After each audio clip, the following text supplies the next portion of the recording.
Hello everyone, hope you are doing good. I'm Sri Lakshmi A.R., Assistant Professor of English, Sri Shankara Vidyapeetham College, Perumbavoor. Today I'm with you to take you to the world of the great Persian philosopher Omar Khayyam and his RUBAIYAT. An excerpt from Edward Fitzgerald's The RUBAIYAT of Omar Khayyam is prescribed as Lesson 3, Module 1 in Savouring the Classics. Omar Khayyam is one of the most remarkable figures in the long intellectual tradition of Persia, now known as Iran.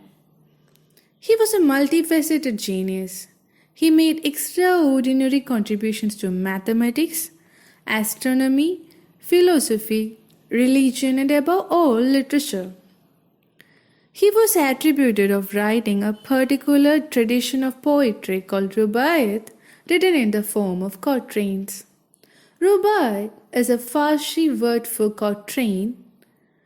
The plural of rubai is rubaiyat.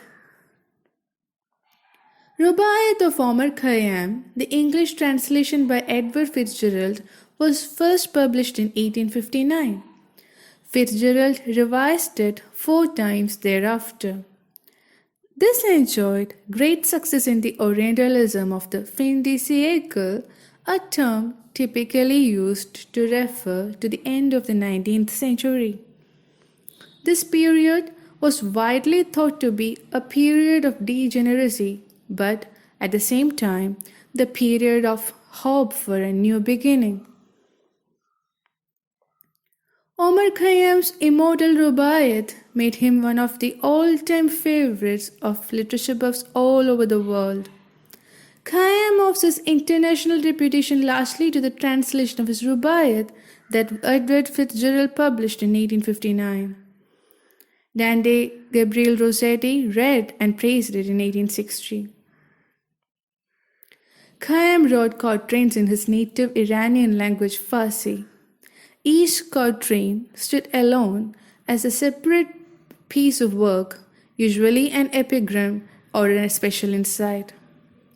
Fitzgerald translated many of Khayyam's quatrains and combined them into a single work with a central theme, Carpe Diem. But he also added his own insights and couched the quatrains in his own style. Edward Fitzgerald was an extremely wealthy intellectual who had a passion for reading, writing, and translating. His translation of RUBAIYAT is looked upon as his magnum opus, and its remarkable brilliance rests on the fact that there are striking parallelisms between the philosophy of Omar Khayyam and the outlook of Edward Fitzgerald. The book became a rage in Europe and America and retains a loyal cult following unto this day. Let us look at the excerpt. The prescribed RUBAIYAT for study are Rubai 25, 26, 27 and 28. Here goes Rubai 25. Why all the saints and sages who discussed of the two worlds so learnedly are thrust like foolish prophets forth, their words to scorn are scattered, and their mouths are stopped with dust. I repeat. Why all the saints and sages who discussed of the two worlds so learnedly are thrust like foolish prophets forth, their words to scorn are scattered, and their mouths are stopped with dust. Rubai 25 is one of the most representative quatrains of Omar Khayyam. The philosophy of Omar Khayyam developed as a powerful reaction to the teachings of Islam, which was the dominant religion in Persia at that time. A fundamental precept of Islam is that there are two worlds and two lives. Every human being has to pass through the earthly life and then move to the life after death.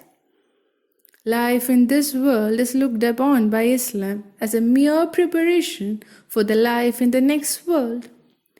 It is precisely this fundamental concept of the Islamic philosophy of life that is attacked by Omar Khayyam.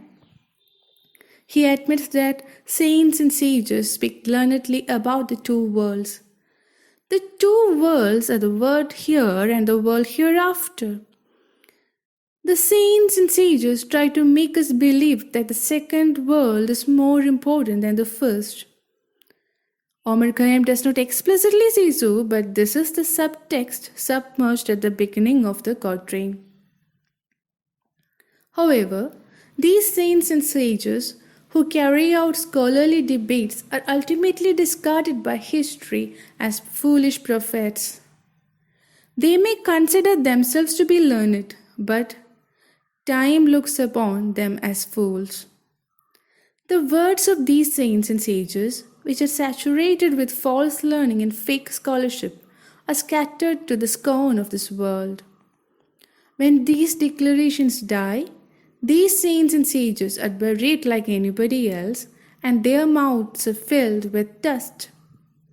One is here reminded of the oft-quoted biblical passage, "Dust thou art, and to dust thou shalt return." However, unlike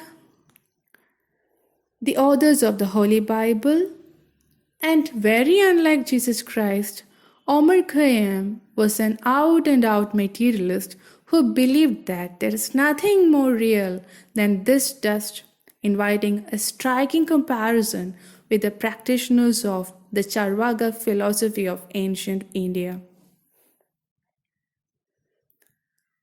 Let us look at RUBAIYAT 26. "O come with all Khayyam and leave the wise to talk. One thing is certain, that life flies. One thing is certain, that the rest is lies. The flower that once is blown forever dies." I repeat, "Oh, come with all Khayyam and leave the wise to talk. One thing is certain, that life flies.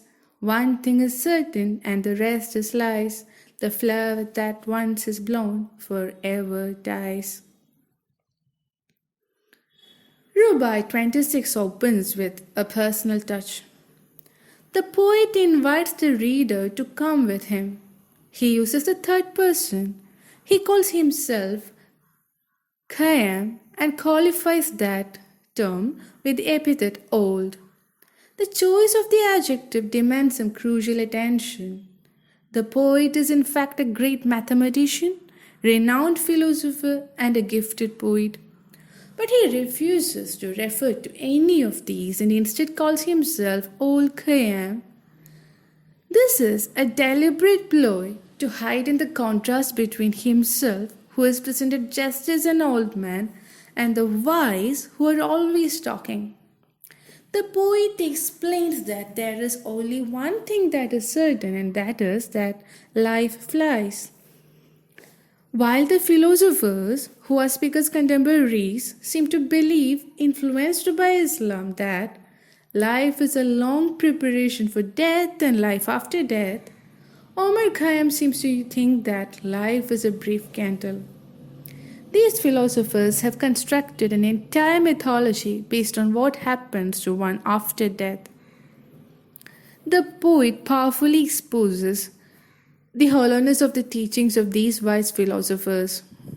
This RUBAIYAT concludes with the beautiful metaphor of flower. The flower represents life. Once the flower has blown, it dies once and for all. Omar Khayyam was a keen observer of nature and a passionate lover of flowers, and allusions to flowers, especially roses, are scattered throughout his verses. It is impossible for the sensitive reader to miss the potent layer of irony underneath the surface of this RUBAIYAT. The poet refers to himself as Old Khayyam and to his contemporary philosophers as the wise. But by the time the quatrain comes to an end, it is decisively demonstrated that the poet calls himself an old man and is actually extremely wise, and that the so-called wise are only fools. This RUBAIYAT can be seen as one of the supreme expressions of nihilism in world literature. Let's look at the Rubai 27. Myself when young did eagerly frequent doctor and seen and heard great argument about it and about, but evermore came out by the same door as in I went. I repeat, myself when young did eagerly frequent doctor and seen and heard great argument about it and about, but evermore came out by the same door as in I went. Rubai 27 encapsulates the development of Omar Khayyam as the philosopher. It makes it clear that Omar Khayyam arrives at this philosophy of skepticism, nihilism, and Epicureanism after much thought, learning, and discussion. The young Omar Khayyam was eager to understand the teachings of the wise and the learned. He was eager to imbibe what the philosophers had to teach him. So he made it a habit to make frequent visits to doctors and saints. The term doctor is used here in the traditional meaning of scholar. The young Khayyam entered into passionate debates with scholars and saints. It cannot be denied that he was impressed by the spectacular discussions. The subject matter of these extraordinarily learned discussions and debates was always the same. The doctors and saints monstrously repeated the same arguments over and over again. The speaker hopes for knowledge and enlightenment, but he was only badly mistaken. He was always forced to come out of the door by which he had gone in. I repeat, he always came out by the door through which he had gone in. Thus, it became strictly clear to him that the teachings of the doctors and saints were all a much ado about nothing. Thus, Omar Khayyam was inexorably and inevitably led to a philosophy that rejects all philosophies and had made him one of the greatest philosophers the world has ever seen, though ironical this may be. Let us look at the 28th Rubai. With them the seed of wisdom did I sow, and with my own hand labored it to grow. And this was all the harvest that I reaped. I came like water, and like wind I go. Once again. With them the seed of wisdom did I sow, and with my own hand labored it to grow. And this was all the harvest that I reaped. I came like water, and like wind I go. Rubai 28 can be read as a comprehensive overview of the life work of the great philosopher Omar Khayyam. He lived in Persia in the 11th and 12th centuries and became a highly respected mathematician, philosopher, and poet. He was something of a cult figure who had numerous followers, students, and admirers. His teachings went against the dominant philosophies of the time but gained tremendous acceptance among his own followers. The poet explains that he sowed the seed of wisdom with them. Who is referred to by the speaker as them? It is obvious that the poet has his followers in his mind when he speaks of them. He did not merely sow the seed of wisdom. He also worked hard to make it grow. Now the question arises, what was the ultimate result of this intellectual and philosophical process undertaken by the speaker? He reaped the harvest, and the harvest was that the philosophy taught by him was fully imbibed by his followers. The last line of this rubai encapsulates the soul of the philosophy of Omar Khayyam. I came like water and like wind I go. This seemingly simple line has infinite semantic profundity. The poet says that he came like water and that he will go like wind. What the poet states is not merely about himself. The dictum has universal applicability. Every creature comes like water and goes like wind. We don't know where we come from and we don't know where we go to. We bring nothing with us and we take nothing with us. Most importantly, we leave nothing behind. The entire saga of human existence is here summarized using just two elements, water and wind. Ultimately, after death, the body is turned into these elements. If there is one word that can capture the essence of existence, it is the word nothingness. This passage in particular, and the philosophy of Omar Khayyam in general, can be profitably brought into conjunction with Lord Tennyson's frequently anthologized poem, The Lotus Eater, where it is, "Death is the end of life. Ah, why should all life labor be?" I repeat, "Death is the end of life. Ah, why should life all labor be?" The central theme of the excerpt is Carpe Diem, which means seize the day. The poet, who refers to himself as Old Khayyam, is unable to commit himself to believe in an afterlife. Consequently, he believes in living for today. Critical focus may be directed on the stylistics of the excerpt in the discussion. The RUBAIYAT is a catena of quatrains 101 in number. Each rubai consists of 4 lines. There is much linear parity, that is, all the lines are more or less of the same length. The poem is in iambic pentameter. The rhyme scheme is AABA, that is, the first, the second, and the fourth lines have an end rhyme. However, in a few stanzas of the work, all 4 lines rhyme. The diction is simple and appropriate. The imagery is powerful. The quatrains display a golden liquidity. There is a perfect dovetailing of the thematic stylistics of the great masterpiece of Omar Khayyam. For references, you may look into these sites. Hope the class was helpful to you.